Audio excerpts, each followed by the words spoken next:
Jayo Radha Madhava Jayo Kunja Bihari.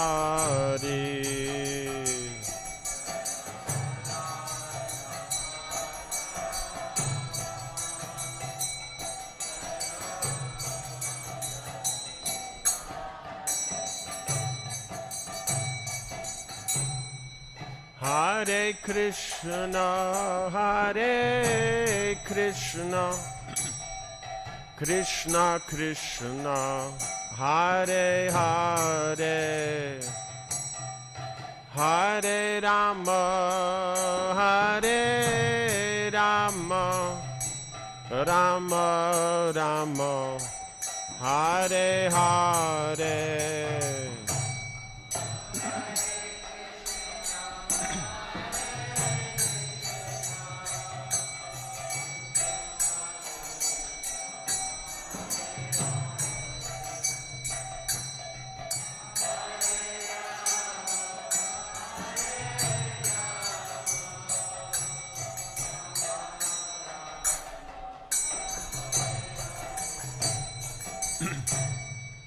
Hare Krishna, Hare Krishna, Krishna Krishna, Hare Hare, Hare Rama, Hare Rama, Rama Rama, Hare Hare.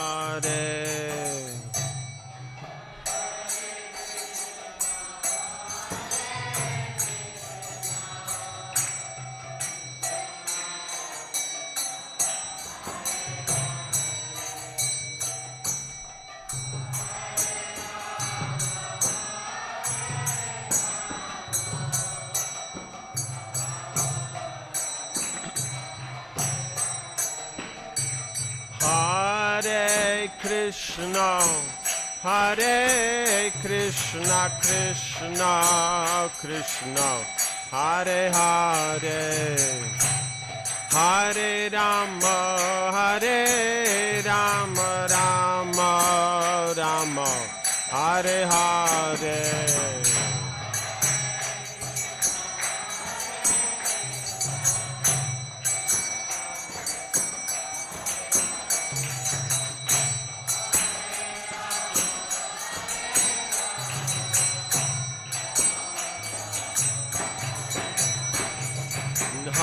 Hare Krishna, Hare Krishna, Krishna Krishna, Hare Hare, Hare Rama, Hare Rama, Rama Rama, Hare Hare.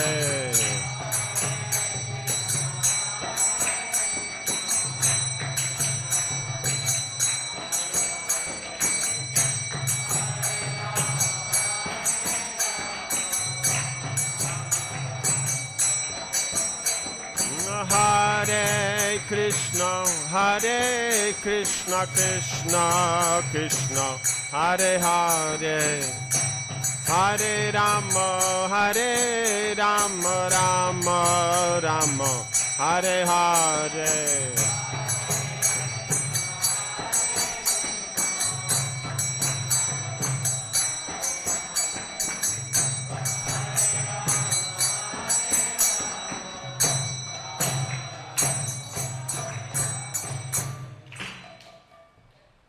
Jayam Vishnupada Paramahansa Paribrajakacharya Statara Satyashi Srimad is Divine Grace A.C. Bhaktivedanta Swami Maharaj Srila Prabhupada Ki, ISKCON Founder Acharya Srila Prabhupada Ki, Anantakoti Vaishnava Vrinda Ki, Namacharya Srila Haridas Thakur Ki, Prem Se Gaho Sri Krishna Chaitanya Prabhu Nityananda Shri Advaita Gadadhar Shivas Adigaura Bhaktivedanta Ki, Shri Radha Krishna Go Gopakapina Shyamakunda Radha Kundi Giri Govardhana Ki, Shri Vrindavan Dhama Ki, Shri Mayapur Dhama Ki, Ganga Mai Ki, Jamuna Mai Ki, Bhakti Devi Ki, Tulasi Devi Ki, Samaveta Bhaktivinoda Ki, Jainatai Gaura Premanandi. All glories to the assembled devotees, all glories to the assembled devotees, all glories to the assembled devotees, All glories to Sri Guru and Sri Gauranga. All glories to Srila Prabhupada.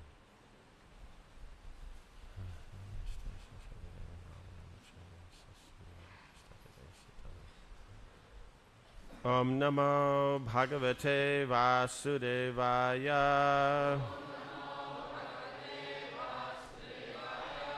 Om Namo Bhagavate Vasudevaya. Om Namo Bhagavate Vasudevaya.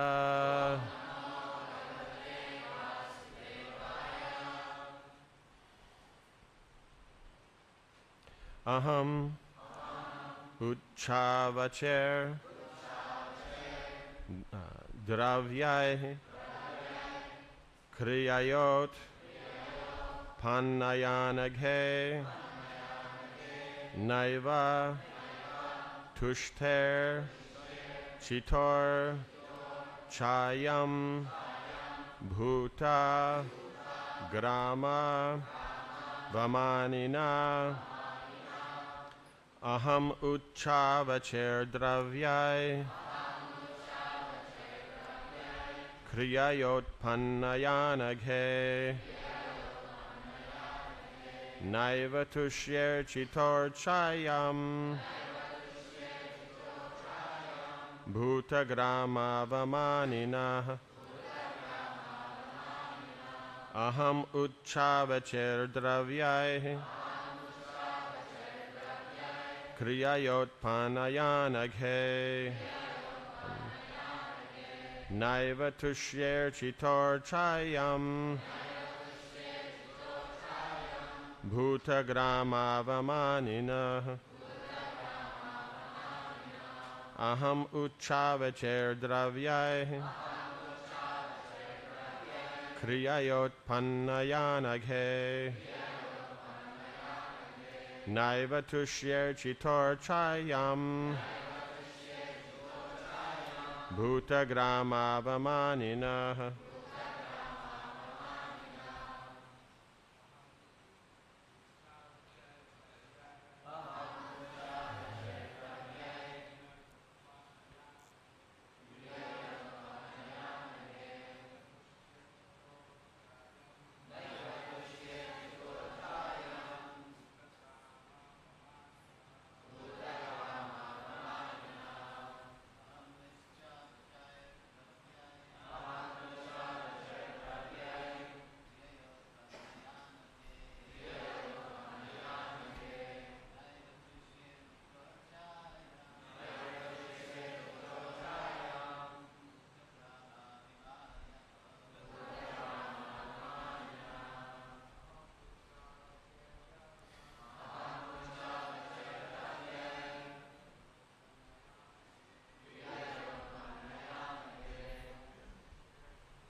Mataji?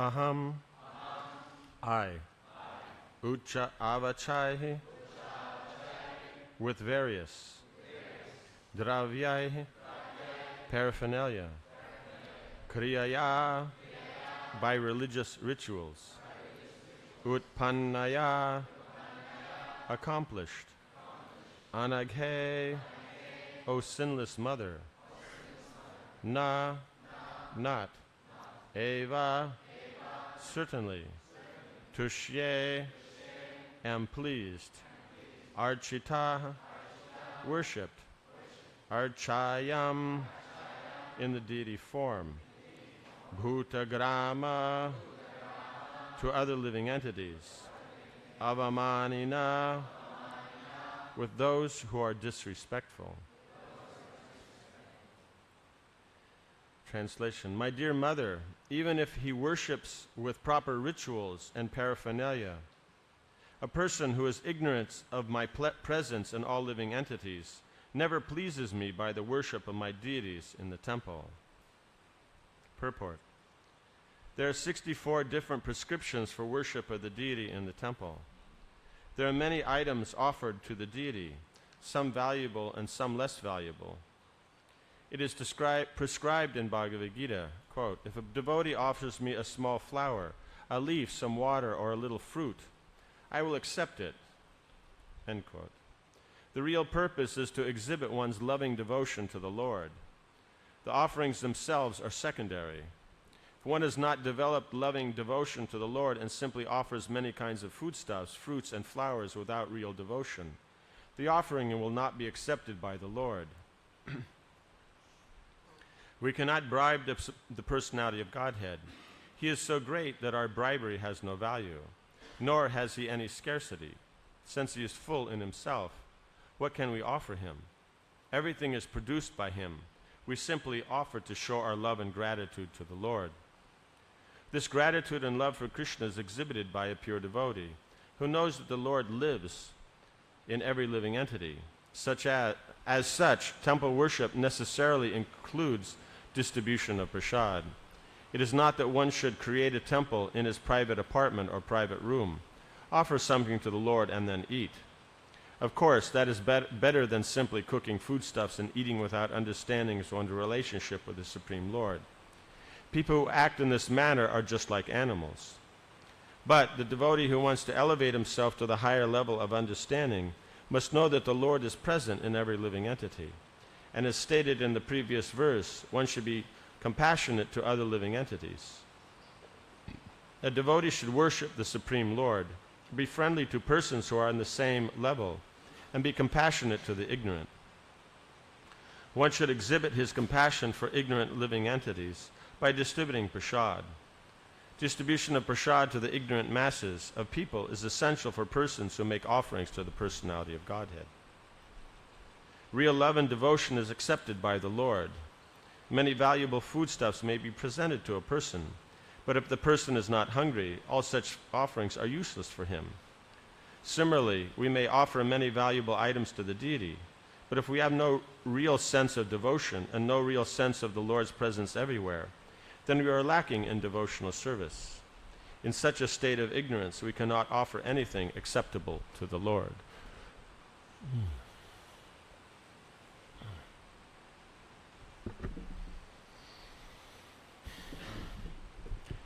So here then we're seeing the points being made by Kapila Muni himself in the discussing about the process of devotional service.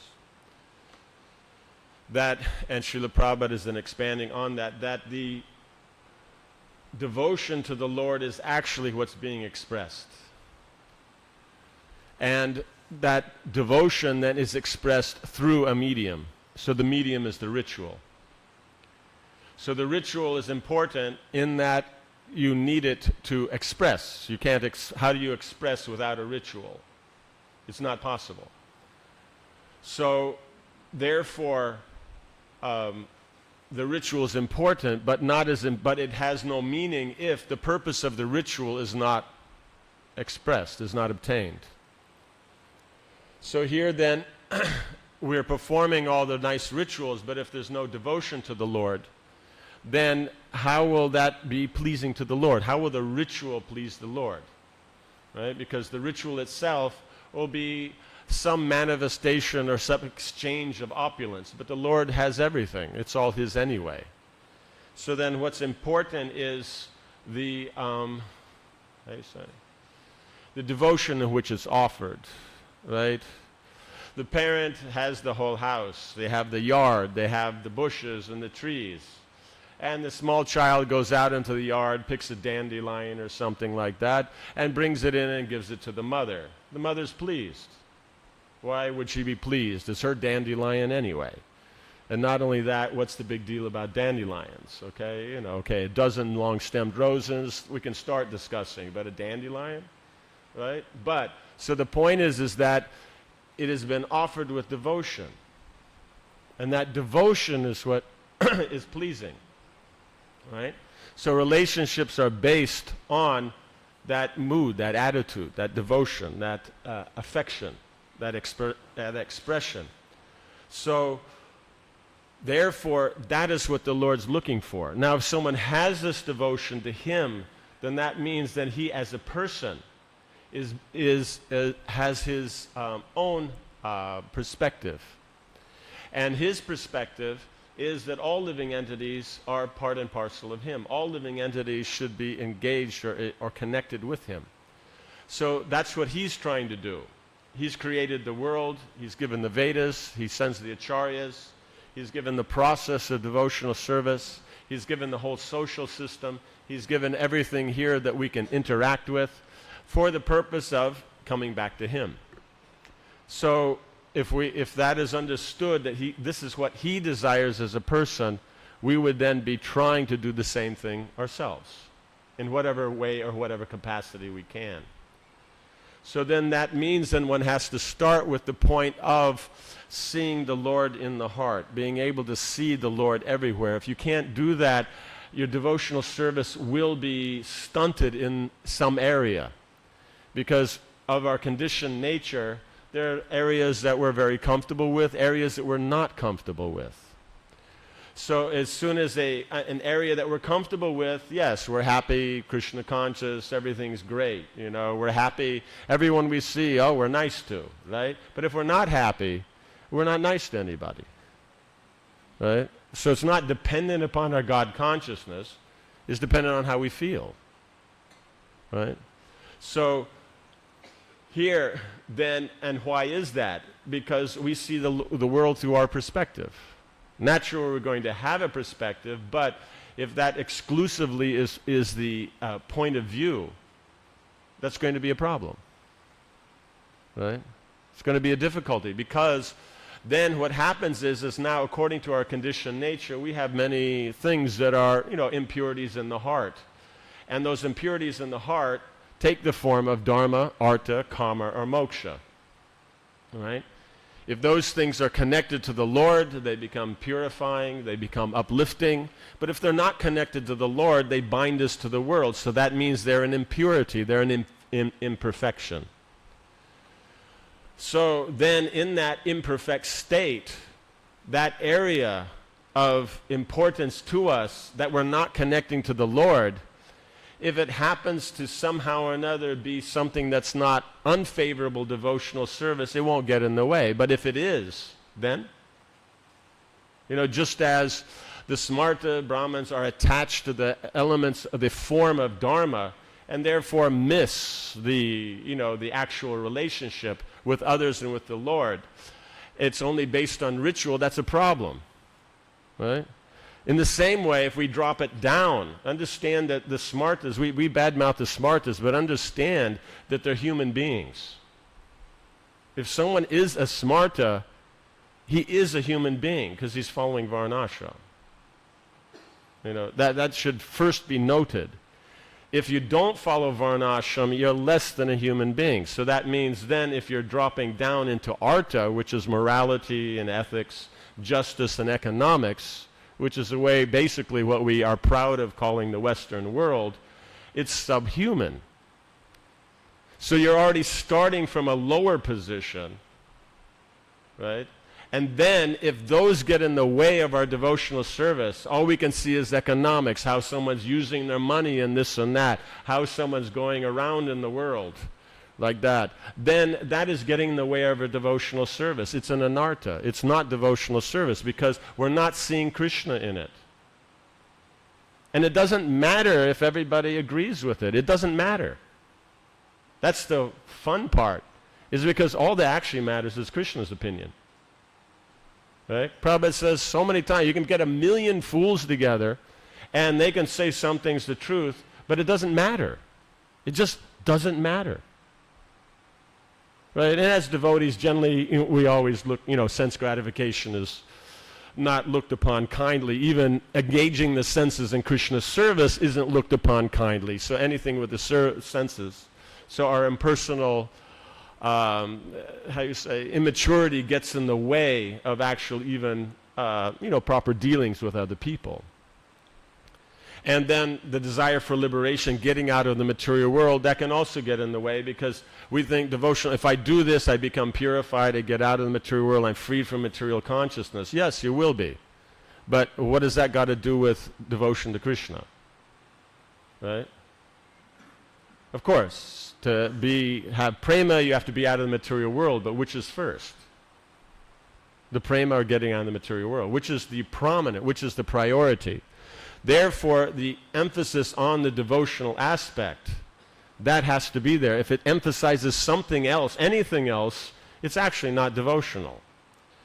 So generally, see, there's two main perspectives that are taken when we're explaining devotional service. One we like to hear, one we absolutely generally don't like to hear, unless, of course, it's about someone else. Then it's fine, right?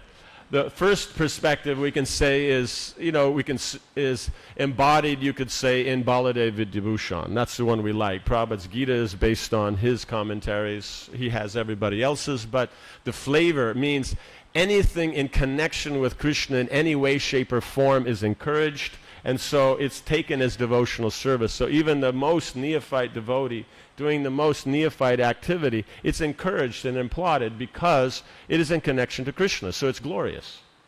And that platform is a very bona fide platform. That's the preaching platform. Now, if everything's going nice, everything's very pleasant and that, then this is the perspective that's used because it is the best perspective for encouraging others, for preaching, for expanding the movement. But in case it's not going well, we're not seeing things in such a positive light. If we see in a negative light, then you want to see negative, then we'll bring out, then we have negative, right? God makes the point here. If it's not done with the mood of affection, don't even think for a second that you're doing anything devotional. In other words, the bottom line, if it's not prema, it's not bhakti. That's the bottom line. So therefore, unless someone's on the platform of prema, he can never become proud and think, yes, I'm nicely situated in devotional service. That's Vishwanath's point. Because he gives very analytical aspects of devotional service to make sure that we're not in our own folly making a mistake in devotional service and claiming that it's devotional service. Just like the smartas will claim it's devotional service because they're performing the ritual nicely. But technically it's not devotional service. In the same way, those who jump up and down about economics, why this one has money, why that one has money, why we don't have the money, it's not devotional service. As much as the smarta isn't devotional service, this focus on economics is not devotional service. Or is ethics. Oh, they're bad. He did this. He did that. He's eternally damned. Like that. It's not devotional service. It just isn't. No ifs, no ands, no buts. It just is not devotional service. Right? And engaging the senses not connected. It's not devotional service. Trying to get out of the material world, purify yourself, elevate yourself. If it's not connected to Krishna in consciousness, it's not devotional service. So this has to be pointed out now and again. It's not done very often because otherwise we get discouraged. But it now and again has to be pointed out because our ego gets in the way. And we think because I thought it, I'm a devotee and I thought something, it's devotional service automatically. And the longer I've been around, then the more it's devotional service. But actually, it has nothing to do with that. Devotional service means devotion. And there's service done to express the devotion. That's the meaning. It's pretty direct, right? Devotional service. It's not how you say, quasi-made up, how you say, ethical things that are supposedly supposed to be elevating service, right? Or being very correct and prim and proper with all our economics and service. Or not engaging myself in my senses in anything that I'd actually like to, so I don't do it in service. Or getting out of the material world service. No, it's devotional service. So these points are pointed out. He's given a very nice, in the previous chapter, encouragement on devotional service. But now having done that, now he has to make sure that things don't go haywire by getting distracted by the form. The form is the method of worship, but the form itself is not worship. Therefore, then, here, Kapila Muni is making that say, if you don't see the Lord in their heart, if you're not seeing the Lord everywhere, you have a problem. Just like, let's say, just to, how you say? Make it obvious. You have always this, concept on the international, that the international somehow or another is the perfect viewpoint, and that the Indians somehow or another don't have the right viewpoint.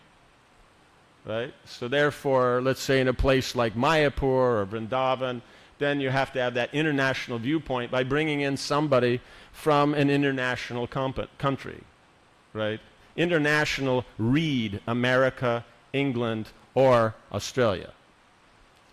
Because Poland is not international, nor is Hungary. Ukraine? What about Oman? Kampuchea? No. And even there, if we really want to do it, it's only America, if we really want to be correct. Like that. If we really want to be correct. So, therefore, is that actually what Kapila Muni is talking about? Then we're seeing souls according to a particular cultural covering. Because what is the culture? It's simply economics, justice, and so-called morality, where it's good for justice. Where it's good for economics.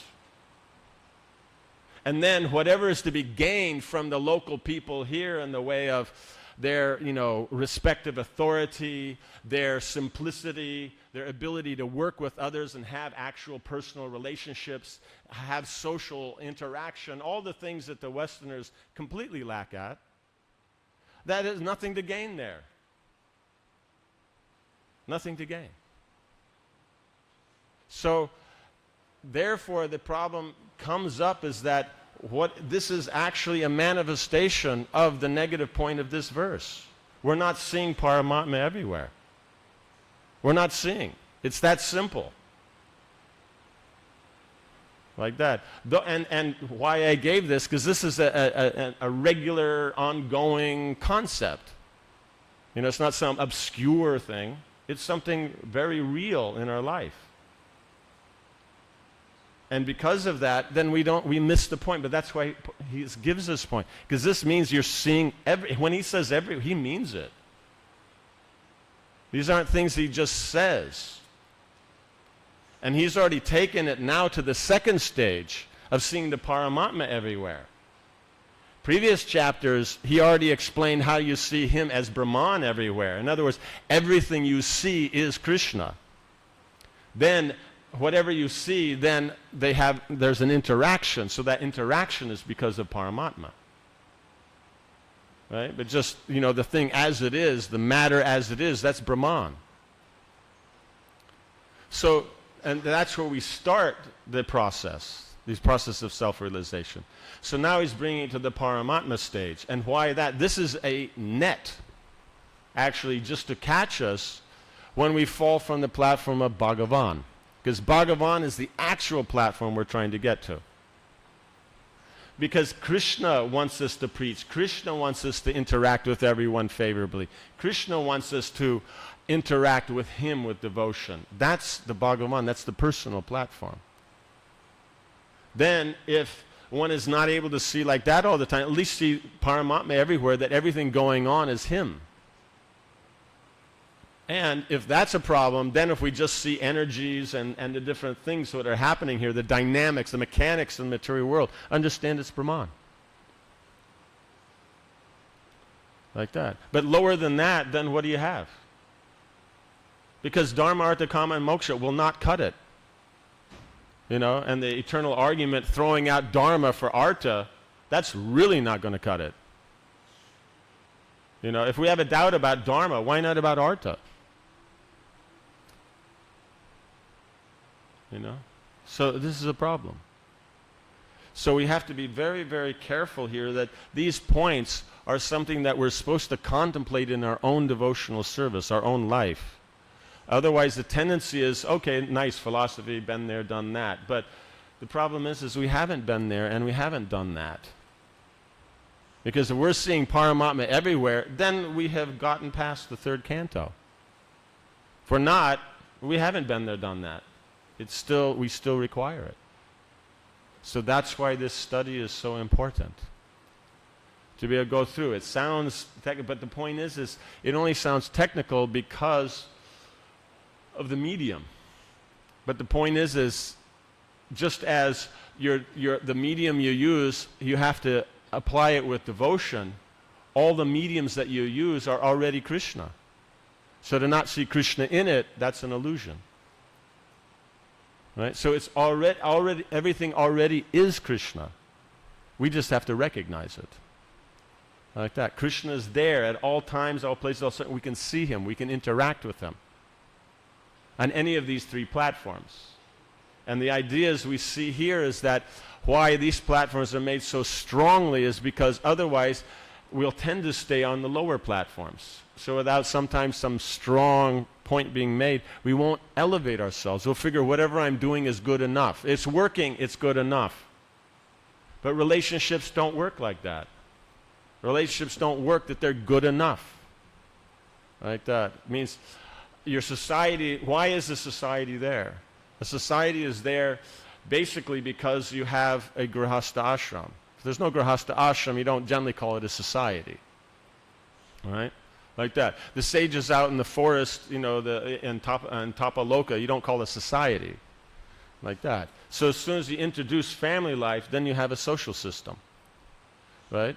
And the basis of the family life, the center of it, is the feminine aspect. Masculine exists. So to expand that, then there's the feminine aspect is added to it. So now, and the feminine aspect is known for variety. That's what it does, a variety. It's constant adjustment and change. That's what creates ongoing happiness. So that in that, how do you say? How do we get into this? Okay, yes, and so in the Grihastha ashram, just good enough never works. It has never worked in any marriage in history. So that gives one a symptom that good enough isn't going to work, especially since it's God interacting with his energies, which means God interacting with the feminine nature. So that means it's constant. And how are we going to serve God? Directly? No, through that feminine nature. So this ability to understand and appreciate that what I've done today is good, but at the next moment I should improve that. Like that. That then is very important. Otherwise, how would the pastimes go on eternally? How is it Radharani? What does it mean when say Radharani never cooks the same thing twice for Krishna? What does that mean? Does that mean it just happens? It's just something that she goes in and starts cooking and she forgot something, so it's different this time, and next time she remembers something else, so that made it different? You know, next time it got, you know, the fire wasn't quite right, it got burnt or it was a little undercooked. Is that what it means? No, it means she's really applying her consciousness on how to create something special for Krishna. Right? So that means that's, if we want to therefore assist her, that's what we have to do. How to improve it, right? It's not gross. It's not that today she cooks one thing, next it's not today, okay, today we'll cook only potatoes, and then tomorrow we'll cook only, something else. No, it's subtle. So therefore, but the main point is that endeavor has been made to improve it, to develop it. Like that. So if we have that understanding, that determination, then Krishna will give the intelligence. Krishna is mentioning in Gita. If the devotee is sincere, he'll give the intelligence. It doesn't matter if they're purified, not purified. If that sincerity is there trying to please him, then he from within the heart will remove the impurities. Like that. So it's very important to understand that being static never is impressive.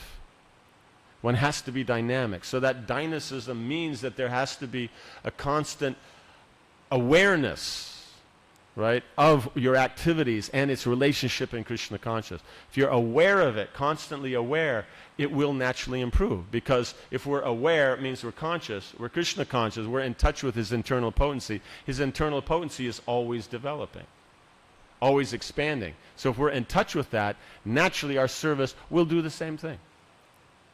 So it's not difficult. It's very easy. So, but the point is we have to be aware of it. Therefore, in sometimes being so happy and Krishna conscious or so absorbed or, distracted, whatever it is, we may forget this point of trying to be dynamic. So therefore, occasionally then we see that Krishna himself or the acharyas or that bring up these points just to shake our world a little bit so that we don't think I'm already perfect and everything's wonderful. Right? And what they're shaking here is not the form. Right? Because he said, nice devotion, nice worship is going on. Oops. With proper rituals and paraphernalia. It's not that. What he's shaking is the mentality, the consciousness. Right? So this doesn't mean I got to change everything. No, it's the consciousness. Everything stays the way it is. Prabhupada said, Krishna consciousness doesn't need a change in the environment. It needs a change in your attitude. Then if it necessitates, environment will follow. So these things are there to shake our consciousness, our mentality, our perspective. Not necessarily what we're doing. That way no one has to get worried that there'll be any insecurity by things changing, the form changing. No, simply the mentality has to change. So this is one of those times then when it, appears to be very rough. But Krishna is only saying it so emphatically because he wants to be able to reciprocate with the devotees in loving exchange. And only as we surrender can he reciprocate. Right? That's the masculine principle. He only has you deal, he responds. So if we're not dealing in a loving way, how is he going to deal with us in a loving way? And he wants to deal with us in a loving way. Therefore, he's so strong on the point to be devotional, because then he can reciprocate. Right? Any questions or comments? Yes.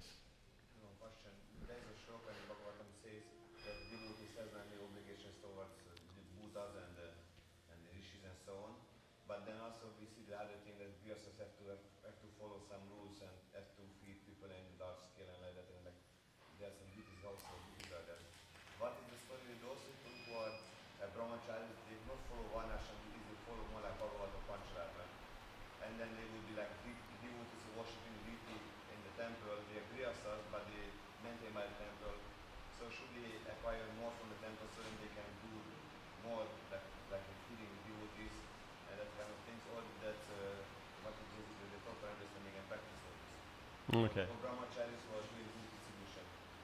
For example, they just only do book distribution with traveling, but then also sometimes they do some programs. So then what is the proper understanding of this? How much Prasharam they have to distribute? Okay, so, trying in a nutshell is that within the system, then devotee then in one sense is beyond the system, is not bound by the rules, has no obligations to others, they only have an obligation to the Lord. So then how much are they bound by this? So then we see here is that the Lord it's Him that's saying this. In other words, that's the meaning of, it means the Gita is expressing the importance of self-realization over mundane activity. And so then from that, Arjuna then gets the idea, okay, then spiritual means not mundane. And mundane means anything that I can see and observe and deal with the senses, basically. You know, common mistake like that. Every impersonalist and Mayavadi makes that mistake. So, Buddhist also. So then, he then thinks, I'll go to the forest. And Krishna says, where are you going? You're going to go back on the battlefield. But it's since that you just told me to give up mundane. Right? So in other words, we're so fixed in the form, that the form is the substance, that therefore, if a particular substance in a particular,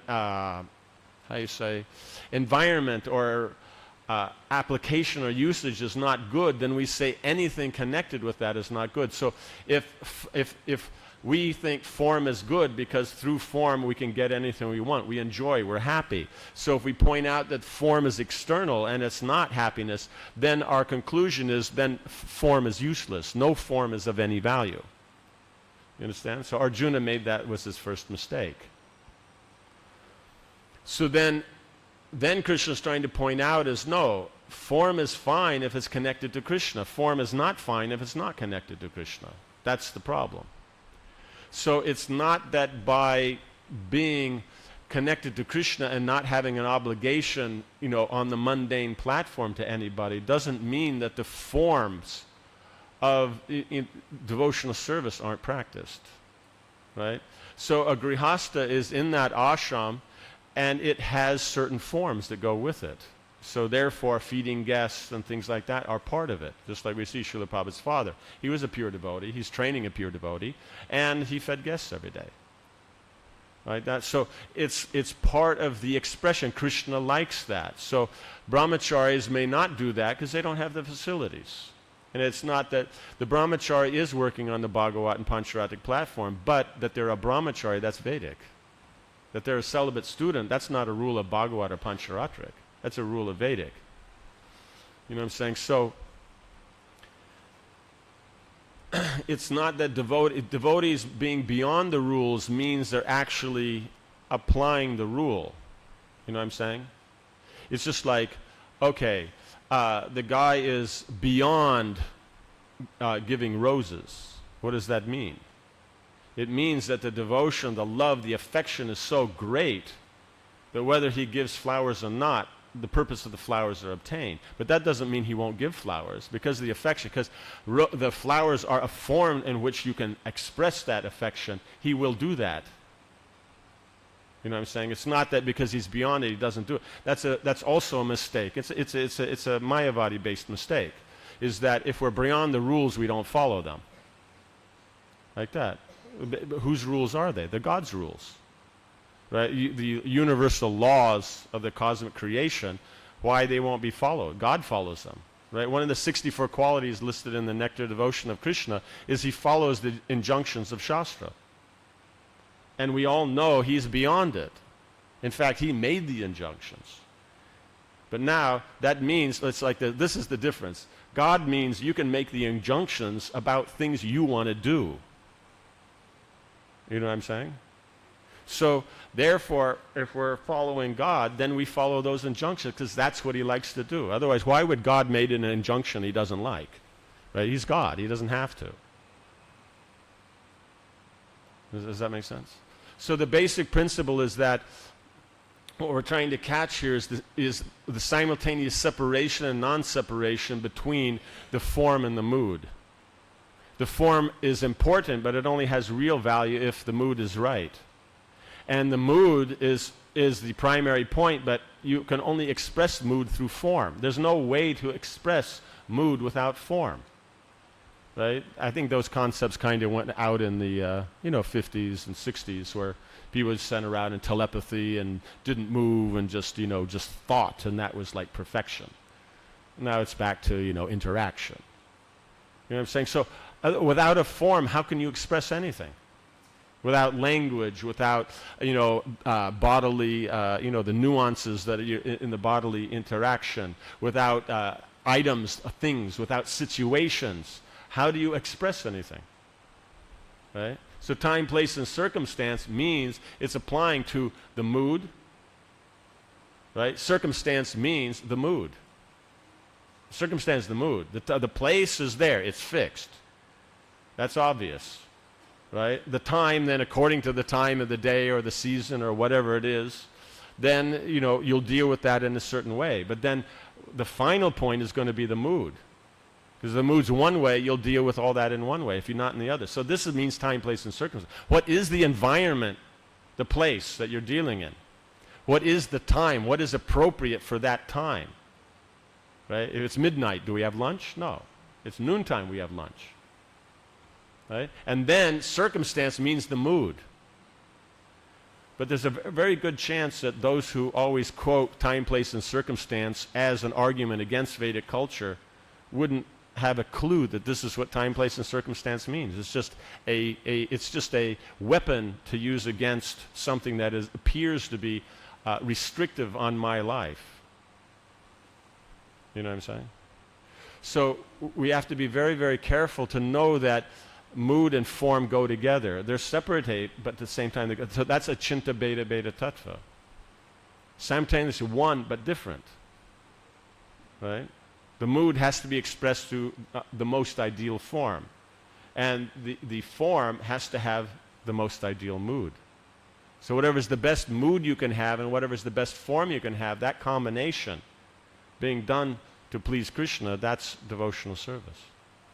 That's nectar devotion, the opening nectar devotion. That's the point being made. The whole nectar devotion is simply about being conscious, in that consciousness being God conscious, and that consciousness should be favorable to Krishna, free from karma and jnana. That is the nectar devotion.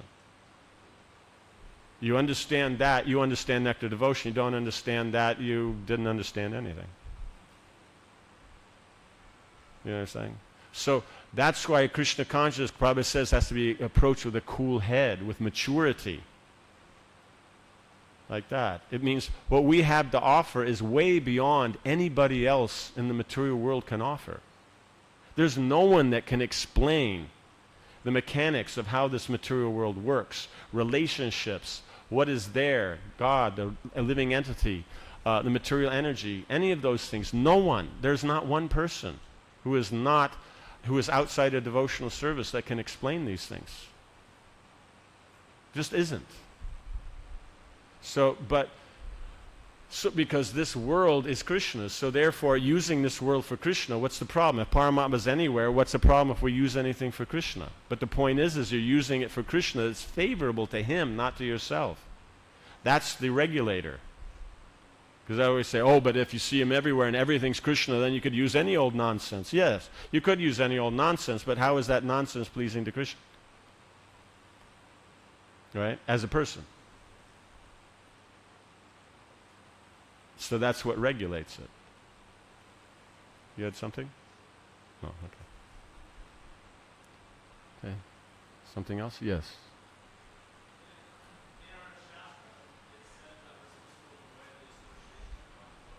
You're supposed to avoid the association of non-devotees in the Shastra, okay?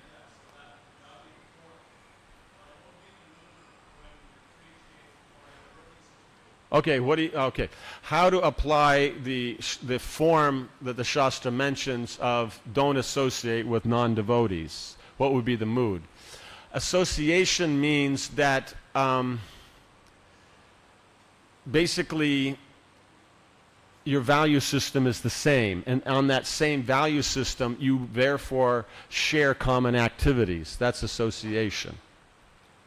So being in a workplace, then your value is different. They're in the workplace for money or prestige or whatever it is. We're there to connect it to Krishna, to please Krishna. We're there to get money, to engage ourselves And in that workplace, we can see Krishna in so many ways. So even though we're in that environment, we're not associating with them. We're giving association. Does that make sense? So, and we see they're all servants of Krishna, just they don't know it. So according to how they don't know it, that's how we deal with them. You understand?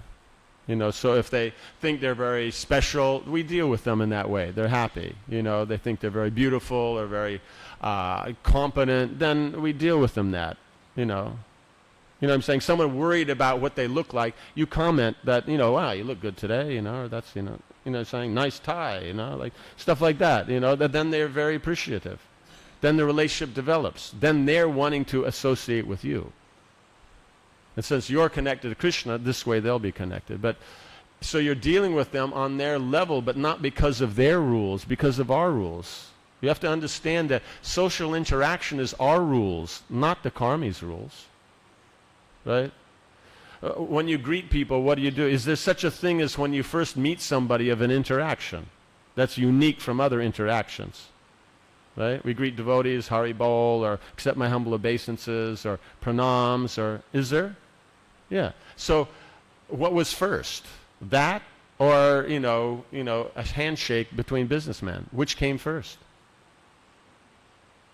You understand? So the whole point is language. God, they were speaking in the spiritual world language before it was happening here. Dress, economics. Nanda Baba pays tax to the Kshatriyas in Mathura. That's been going on way before, you know, the IRS ever figured out that they can make money off of people. You know what I'm saying? So this whole idea that there is a separate entity than a separate environment than Krishna, it's atheistic actually, because it's God's. What it is the material world means people are misusing and misunderstanding God's stuff. His society, his culture, his language, everything. It all came from him. The senses come from him. It says in the second canto, the universal form is there. He wants to taste. Therefore, he manifests tongue and things to taste. Because he's tasting, you taste. We can't taste on our own. You know, what is 1/10,000, the tip of the hair, going to do with a tongue that is, you know, millions of times bigger than him? You know, how is he going to operate it? So it's because Krishna is tasting, therefore we're getting the side benefit. If we see it in relation to him, we get more benefit. Then the taste is greater. You understand? So the point is it's not that there's us and them. There's only us. But some living entities don't understand that. So they're the ones that say that they're them. But otherwise, all there is servants of Krishna, that's all. It's Krishna's energy. It's all his. The way everything runs here is on God's laws, right? You know what I'm saying? What do you call it? The Constitution of America doesn't define gravity, or people have to breathe or eat, or need for a relationship, or anything like that. It was already there in the first place. You know what I'm saying? But people don't recognize this. That's illusion. So Krishna consciousness is simply recognizing that fact. That's all. And since it's God, since it is God, since we're interacting to please God, what would be the nicest way to do that? Therefore form. Recommended form. You don't have the best recommended form, you take second best. If you don't have that, third best. If you don't have that, 10th best. But you're basing it on what Krishna likes, not what I like. You know, and what does it matter if everybody else does? The point is even you greet a karmi and you shake their hand, if you do it mechanically, they'll think something's wrong. They also expect mood. So therefore, what mood is better than God consciousness? You understand? So all we have to do is learn from ourselves. But that means you have to have faith. That means you have to understand Krishna is non-dual. Everything is him. Not separate off the material energy, something separate, that God doesn't work with, or or we discussed the other day, Prabhupada's, from the spiritual world, what does he know of the material world? That's as stupid as saying Prabhupada knows the real tree on the bank, everything about it, its bark, its leaves, and its fruits and flowers and its usages and everything, but he in no way can understand the reflection in the water. That you have to leave to us Americans. Right? That is stupid. But I've heard it fall out of the mouth of devotees. And I'm not even talking junior devotees. You know what I'm saying? Why? Because they're actually not following Vaishnavism. That philosophy, this dualistic idea, it comes from other religions, mundane religions. It doesn't come from Vaishnavism. Right? Material world, how does it function according to world religions? There's a guy called Satan or whatever, Beelzebub or whatever you want to call him, that runs this place, and it went out of hand. God made it, but it went out of his control, and now somebody else runs it. Is that our philosophy? So then to say it's Kali Yuga, you can't follow all these things, it's different, it's America, it's different, what does that mean? What religion is that? It's not Vaishnavism. Yeah. It's one of these mundane dualistic religions. So Prabhupada says, philosophy without religion is mental speculation. Think about it. What do devotees spend their times arguing over in meetings? Do we follow Varnashram? Do we not follow Varnashram? Should we call it something else? That's mental speculation. You understand? Why? Because there's no religion. Religion is the form. The philosophy defines the form and the mood. And religion is the form that the mood is expressed through. You don't have a form. Where is the devotion? Where is the social interaction? Where is relationships?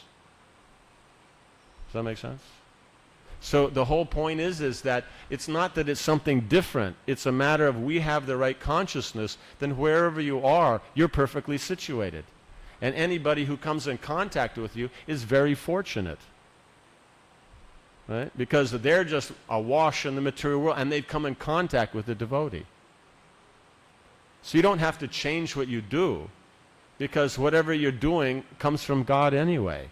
It's just a matter, keep it to its best form. Does that make sense?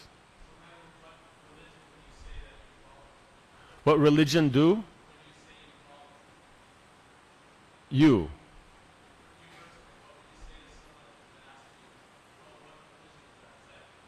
We follow Varnashrams are religion. Yeah. Prabhupada says that in Ishopanishad. Read it, the introduction to Ishopanishad, second page. That's all Prabhupada talks about.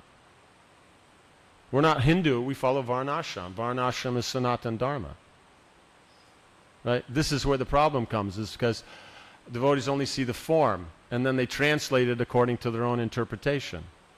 But Sanatana Dharma, what is Nanda Baba? What Varna? What ashram? And what is the basis of his consciousness? Krishna.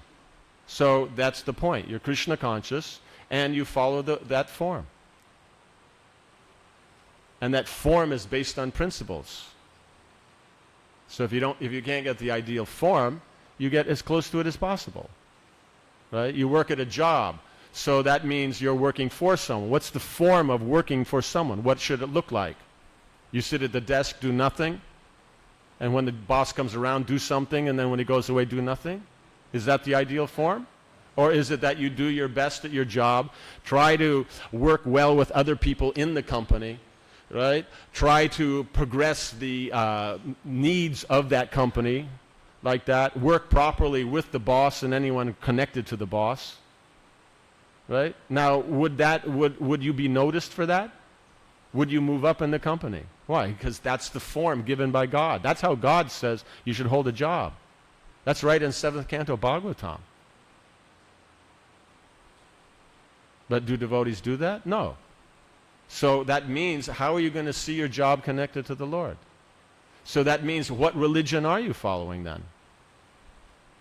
You know what I'm saying? Because you go out there and just do whatever you do to get by. But where does get by come from? What religion is that?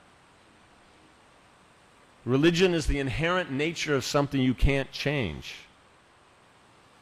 Right? So a dog has his religion, the cow has his religion. So human religion is varnashram. Right? But it's not the form of it which we always mistake it for. It's the mood of it. And then where you can apply the form, nice. Like there, I just explained how you work at a job. That was a form. It works perfectly. It works in any company of the world. If I brought all the heads of multinational companies, all the CEOs, and explained to him that this is what the Vedas say is a proper person who works for you, would any one of them disagree? No. Why? Because it's universal.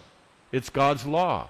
That's what we mean. God's law is universal. This idea that, well, no, time, place, series doesn't apply, that means you're separating off this creation from God and thinking it works according to your mentality. It doesn't. It works according to God's law, not according to how we think it works. Right? That's why people fail in the world, because they think it's something different. Right? You know what I'm saying? You go get on a horse, and the horse throws you off on the ground. Someone who knows horses gets on the same horse, doesn't get thrown on the ground. What's the difference? Yeah, he knows the rules, he knows the science. So when we know the science, we're not bewildered. We can do anything, anywhere for Krishna. That's the real yukta vairagya. Yukta means it's connected to God, not I don't believe in the rules, so now I say whatever I want to do. That's not yukta. That's not even vairagya. Right? It's just a clever misuse of the term to get done basically economics. To be in control and to establish economics, that's all. It's not religion. Yukta vairagya means that, okay, I accept the Krishna's authority, I accept his directions, I accept the tradition followed by the previous authorities as this is good. Now how close can I get that in the situation I'm in right this second? I try to bring that in line with that, in the mood of that. That's yukta vairagya. These other things aren't yukta vairagya. They're clever statements by people to simply maintain control of a situation or not be controlled. That's all. It's irreligious. But it's popular. No doubt it's popular. We always have to remember, Socrates was one man, and the people who developed the concept of vox populi, you know, the sophists, they were many. And they got rid of them. But now, you know, 2,000 years later, everybody's heard the name Socrates. How many have heard the name of the sophists? Hardly anybody. But those are the guys that got rid of them. Those are the guys that started vox populi in the modern context. Nobody's ever heard of them. So that's the point, is it doesn't matter how many people think it's great and misuse these terms, varnashram, this, that. It doesn't matter. The eternal laws are there and they don't change. They're not going to change. They never will change. And it doesn't matter what we think and what we say. They won't change. You understand? So that means whatever situation you are in, you can be confident and God conscious. And your life doesn't, and the form that it's in doesn't have to change at all. You have to change the consciousness. And by changing your consciousness, you're not associating with others who have less consciousness. Right? You're giving them, but if you meet others that have the same consciousness, there you associate, there you be intimate with, there you open up and share. Does that make sense? Like that. Otherwise, you move through the world untouched. Sukadeva Goswami is walking around and, you know, a bunch of kids and ladies harassing and this and that. It doesn't matter. You know, they're happy. It's cool. You know what I'm saying? But he was not associating with them. He was giving his association, though they weren't taking much advantage of it. But when he came to the sages, then he associated with them. Right? Because they were like-minded. Is that okay? Does that work? Is it practical? Okay. So we'll end here. We're over time, so I hope. Grantaraj Srimad Bhagavatam ki, Srila Prabhupada ki, Samaveta Bhakta Brinda ki, Jainitai Gaur Premanandi.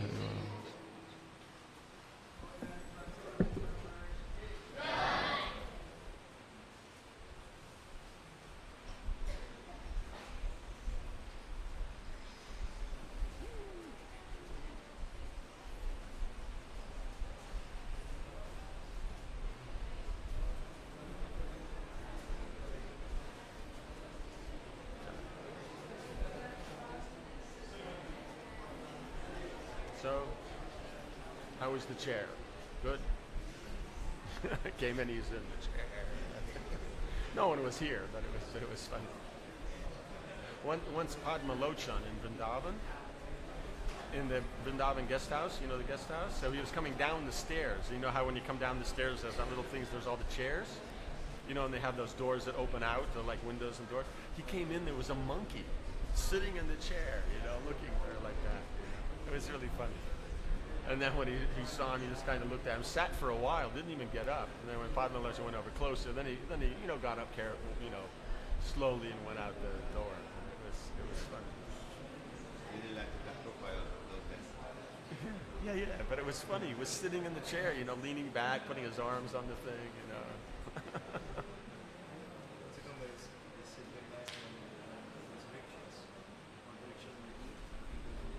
Oh, yeah. The Hanuman ones. Really? They'll do that?